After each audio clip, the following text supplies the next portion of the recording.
안녕하세요. 오늘 제 4강째 되겠습니다. 오늘은 저번에 하다가 말았는데 콩트에 대해서 말씀드렸죠. 콩트에 대해서 말씀드렸는데 타이틀은 은행털이로 하겠습니다. 그래서 은행털이라는 제목을 가지고 우리가 직접 콩트를 쓰는 겁니다. 근데 이 콩트가 왜 단편서부터 시작하지 않고 콩트에서 시작하느냐 이런 말씀을 많이 하시는데 실질적으로 현대에 와서는 이 콩트가 오히려 단편보다 더 많이 익힌다고 봐야죠. 물론 사보 같은 데서 많은 청탁 중에 대부분이 이게 콩트이기도 하지만은 신문지상에서는 이미 연재가 사라졌고 단편마저도 지금은 너무 바쁘기 때문에 70여 내를 읽어서 소화시킬 시간이 없는 게 현대인입니다.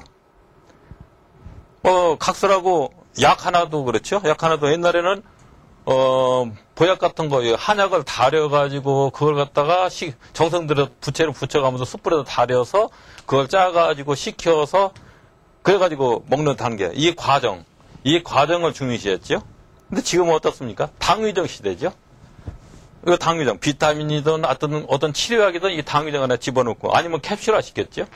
그래가지고 한목에 쏙 집어넣어서 모든 효과를 단숨에 얻으려고 하죠. 그건 우리가 뭐라고 할 수가 없는 거죠. 왜냐하면 너무 바쁘고 시간이 없기 때문에 취미생활해야죠. 일해야죠. 또 나름대로 자기 어떤 목표가 있으면 목표에서 뛰어야죠. 마찬가지로 콩트도 마찬가지죠. 그래서 대부분은 이 콩트를 많이 읽지요. 현대에 와서는.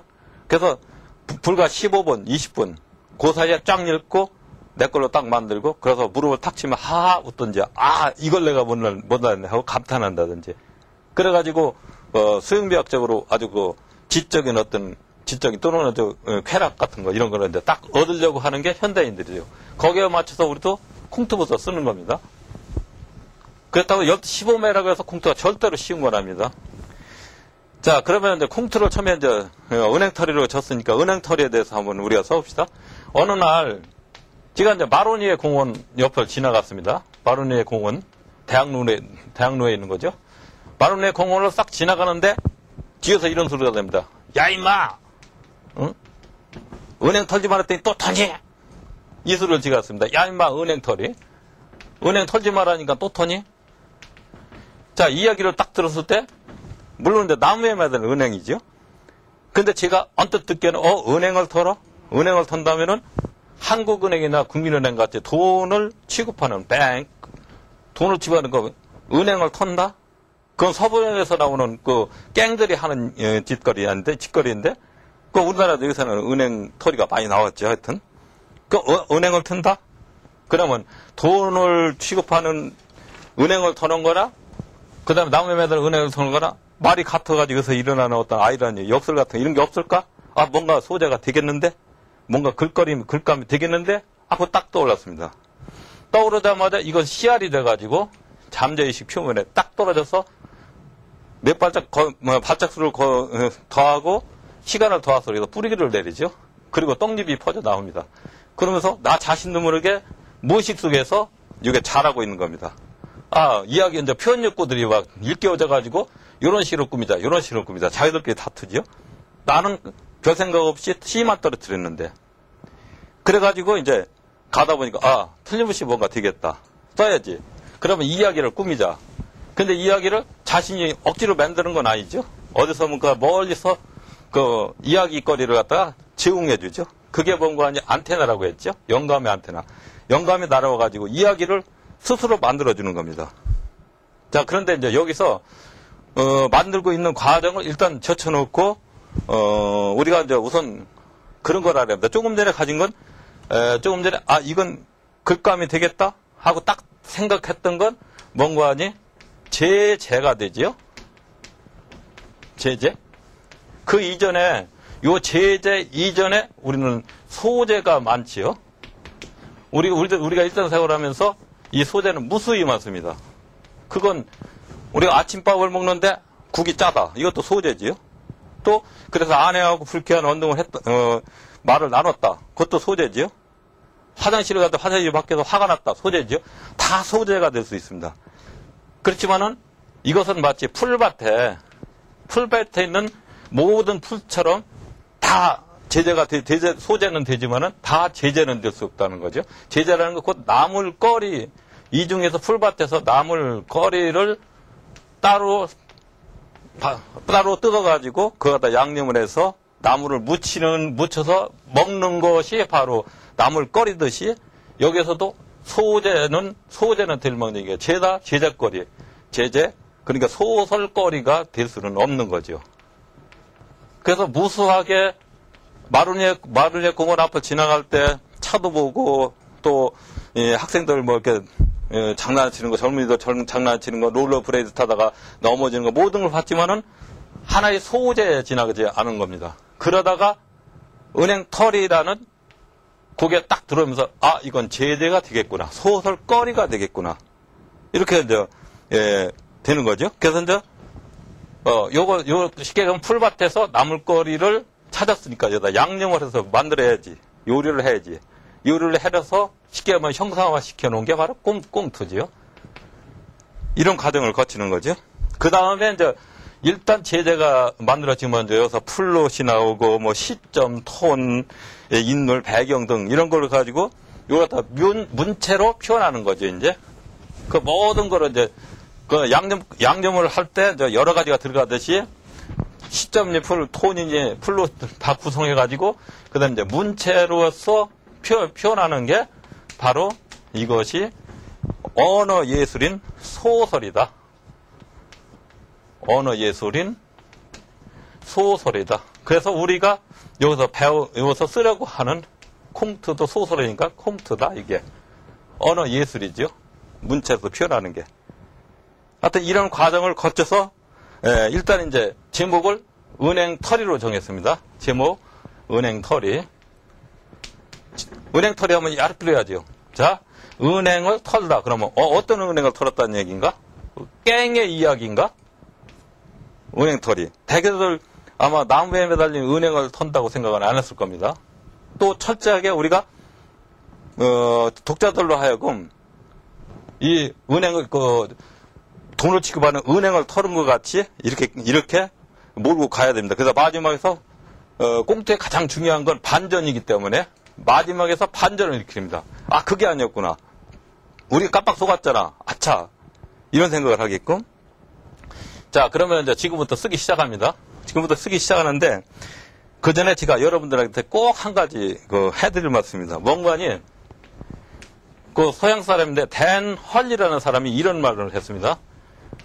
자, 이건 우리가 꼭 마음속에 한번 마음속에 지니고서 가끔씩 한번 떠올려 봅시다. 한 사람이 죽으면 하나의 도서관이 불에 탄 거와 같다.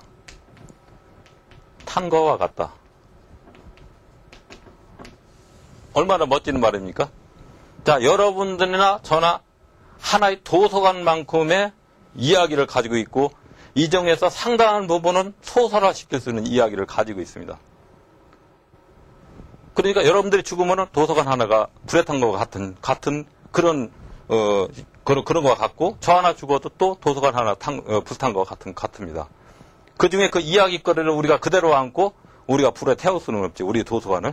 여기서 우리를 꺼내가지고 시도 쓰고 수필도 쓰고 소설화 시킬 수 있는 거 소설화 시켜야 됩니다. 여러분들은 도서관입니다. 여러분들은 많은 이야기를 가지고 있고, 삶의 궤적에서 얼마든지 문학적인 어떤 장르는 비록 틀리더라도 문학적인 그런 표현을 얼마든지 가지고 있습니다. 이걸 그대로 태워서는 안 되죠. 자, 이 말은 꼭 우리가 가지고서 일단 글을 쓰기 시작하면은 좀 더 거기에 좀 생각이 깊어지고, 그리고 용기도 날 것입니다. 하여튼 여러분이나 저나 하나의 도서관입니다. 자, 그러면 이제 소설 쓰기로 들어갑시다. 자, 스토리를 한번 해봅시다. 이렇게 내가 일단 잠재의식이라는 그 표면에, 땅에 은행털이라는 종자를 떨어뜨렸는데 이미 이파리가 무성해가지고, 그리고 뿌리도 튼실하게 잡혀가지고 이야기를 만들어내는 겁니다. 자, 어떤 아버지가 있다. 아버지가 있는데 아들이 이건 삼수, 사수 공부는 하고 학원만 다니면서 삼수, 사수 하면서 건달 비슷하다.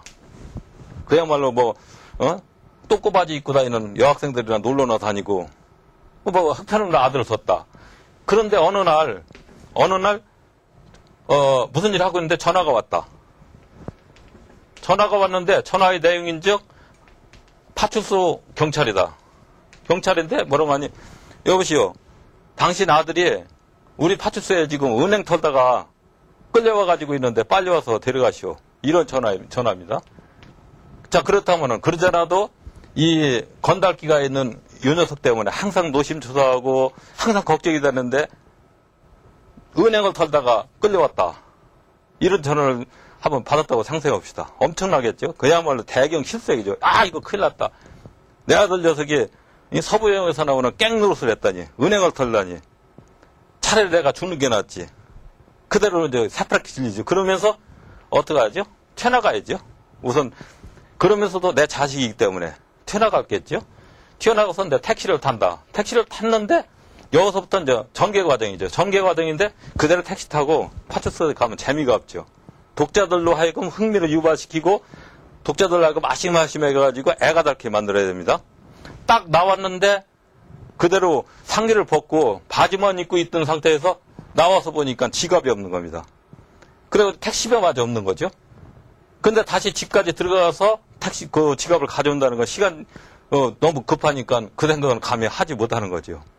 여기서 어떤 도출한 행동을 해야 되겠죠. 뭐 잘 아는 가게에 뛰어들어가지고 돈을 끌고서 나중에 줄게 하고서 막 뛰어간다든지 아니면은 택시 기사한테 자기의 숨죽시기를 빼주고서 주소를 알려주면서 이걸 가져오셔야 하는 어떤 도출한 행동을 해야 됐지. 그래서 뛰어갑니다. 그럼 독자들은 여기까지도 진짜 도둑질하다 걸렸구나 이렇게 이제 생각하게 만드는 거죠.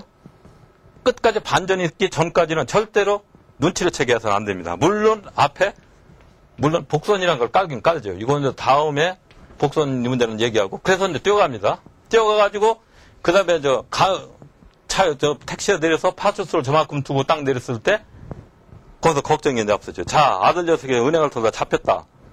그러면 총에 맞아서 죽었을지도 모른다. 아니면 부상돼서 병원에 실려갔을지도. 아니면 잡혀왔다니까 수갑을 차고 있겠지. 그 피시하는 모습을 어떻게 보나. 정말로 그냥 참 미칠 지경이죠. 그랬다가 딱 들어가서 보니까 아들 녀석이 다리 흔들고 앉았다가 고개를 훅 숙입니다. 그러니까 이 아버지가 근데 운전은 안심이 됐구나. 그래가지고 파출소 경찰관한테 사실은 제가 저 아들 녀석 저 녀석 애비 됩니다. 그러니까 거기서 이제 밝히죠. 은행을 턴 게 아니라 사실은 하지 마라 했는데 은행을 계속 그 야후방맹이로 던져가지고 터뜨리니까 그 공원 관리인이 와가지고 끌고 와서 이 녀석 좀 혼내주라서 이거 데리고 온 겁니다. 그러니까 그때도 푹 주저하니까 이제 와하고 어떤 결말을 내겠죠. 자, 이런 식으로 이제 이야기가 전개됐습니다. 제가 만든 게 아니죠. 아까 몇 번째 얘기하지만 잠재의식에 떨어진 씨알이 알아서 무슨 이파리를 만들어가지고 하나의 이야기를 구성해 놨죠. 그럼 이 이야기를 그대로 쓰면 안 되지요. 자, 그러면은 시간이 얼마 없으니까 여기서 소설의 3요소 여러분들 잘 아시죠? 요거까지만 오늘 합시다. 그리고 혹시 시간이 모자라면 여러분께서 그 나름대로의 지가 얘기한 그 스토리를 그대로 갖고 계시지 말고 다르게 한번 그 소설 가지고 한번 이렇게 이야기를 만들어 보시기 바랍니다. 자, 소설의 3조 중에서 우선 인물을 한번 만들어 봅시다. 인물 하면 캐릭터 성격까지는 만들 수 없죠. 급하니까. 여기에서 이제 주인공이나 또는 등장인물들의 이름을 우선 정해줍시다. 정해주고 여러분들께서 한번 제가 말씀드린 스토리 그거보다 좀 더 나았게, 더 멋있게 한번 꾸며보시기 바랍니다. 그러면 다음 시간에는 이걸 가지고 어느 정도 그러니까 원론적이나 강론적인 어떤 이론을 바탕으로 해가지고 같이 한번 써보기로 합시다. 오늘 강의는 이것으로 끝내겠습니다. 대단히 감사합니다.